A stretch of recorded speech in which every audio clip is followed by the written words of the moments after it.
दोस्तों, क्या आपने कभी सोचा है कि आखिर धरती पर पहला इंसान कैसे आया होगा और इस धरती पर जीवन की शुरुआत कैसे हुई होगी। आज हम जिस धरती को जीवन से भरपूर देखते हैं वह कभी वीरान हुआ करती थी, जहाँ जीवन का नामो निशान भी नहीं था। हम बात कर रहे हैं उस समय की जब धरती पर जीवन की शुरुआत नहीं हुई थी। क्या आप कल्पना भी कर सकते हैं कि उस समय इस धरती पर जीवन की शुरुआत कैसे हुई होगी।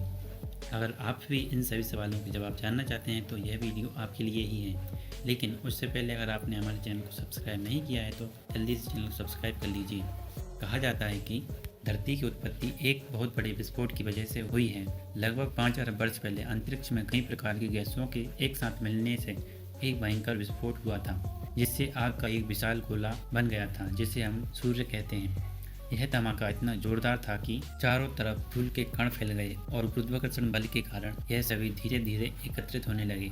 इस प्रक्रिया के लंबे समय तक चलने के कारण हमारे सौरमंडल का निर्माण हुआ और इस तरह लाखों वर्षों तक धूल और पत्थर आपस में जुड़ जुड़कर ग्रहों का निर्माण करने लगे और इसी तरह से पृथ्वी एवं अन्य ग्रहों का निर्माण हुआ। आज से लगभग 145 करोड़ वर्ष पहले पृथ्वी का तापमान 1200 डिग्री सेल्सियस हुआ करता था। इस समय धरती पर उबलता हुआ लावा, चट्टानें और विभिन्न प्रकार की जहरीली गैसें हुआ करती थी। पृथ्वी के जन्म के समय एक ग्रह पृथ्वी की ओर 40,000 किलोमीटर प्रति घंटे की रफ्तार से चला आ रहा था। यह गति एक बंदूक की गोली से भी 30 गुना अधिक थी।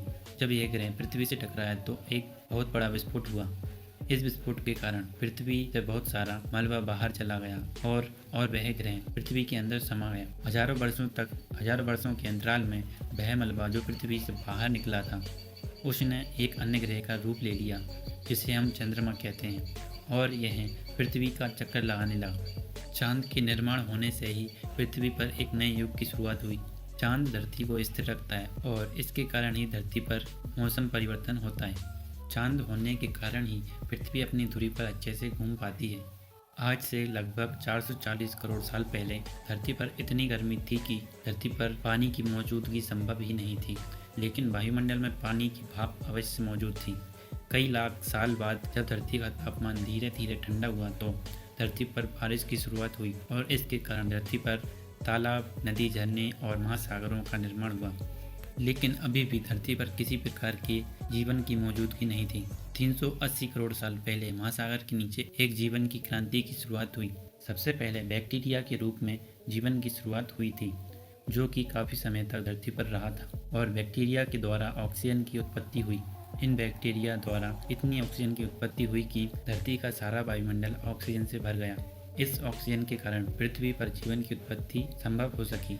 ऑक्सीजन के कारण ही वायुमंडल में ओजोन परत भी बनने लगी थी, जो कि हमें सूर्य की हानिकारक किरणों से बचाती है। वायुमंडल में ऑक्सीजन की मात्रा बढ़ने के साथ ही जीवन की उत्पत्ति भी धीरे धीरे शुरू हो चुकी थी। करीब 50 करोड़ साल पहले समुद्र में एक प्रकार की मछली का जन्म हुआ। अगर देखा जाए तो यह मछली ही हमारी पूर्वज है। ऑक्सीजन की उत्पत्ति के कारण जो पौधे समुद्र के अंदर उग रहे थे वह अब धीरे धीरे जमीन पर उगना शुरू हो गए थे। आज से करीब 40 करोड़ साल पहले विभिन्न प्रकार के जीवों ने धरती को अपना आवास बनाना शुरू किया। धरती पर रहने के लिए सबसे पहले समुद्र से बाहर उभयचर और इनके बाद रेप्टाइल यानी कि सरीसृप जीव आए एवं धरती पर अलग अलग स्थानों पर रहने लगे। इससे उनके नए नए अंग विकसित हुए और इस तरह से अनेक प्रकार के जानवरों का जन्म हुआ। करीब 16 करोड़ साल पहले हमारी धरती पर डायनासोर जैसे विशालकाय जानवर रहा करते थे। डायनासोर्स के जीवन काल में सभी महाद्वीप एक साथ जुड़े हुए थे। यह एक ही द्वीप हुआ करता था। इसके चारों ओर समुद्र था।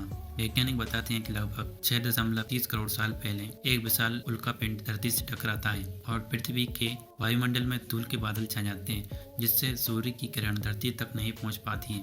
सूर्य की किरण धरती पर नहीं आने के कारण पृथ्वी का तापमान लगातार गिरता चला जाता है और पृथ्वी धीरे धीरे बर्फ से ढकने लगती है और इसके चलते पृथ्वी पर जितने भी छोटे बड़े जीव थे उन सभी का अंत हो गया। समय बदलने के साथ ही पृथ्वी से यह धूल के बादल धीरे धीरे हटने लगे और पृथ्वी का वातावरण फिर से सामान्य होने लगा। आज से करीब 5 करोड़ साल पहले हमारे पूर्वज यानी कि बंदर धरती पर विकसित हो रहे थे। इसके कुछ अंतराल बाद धरती का भूभाग अलग अलग हिस्सों में बंटने लगा, जिसे हम आज अलग अलग महाद्वीपों के नाम से जानते हैं।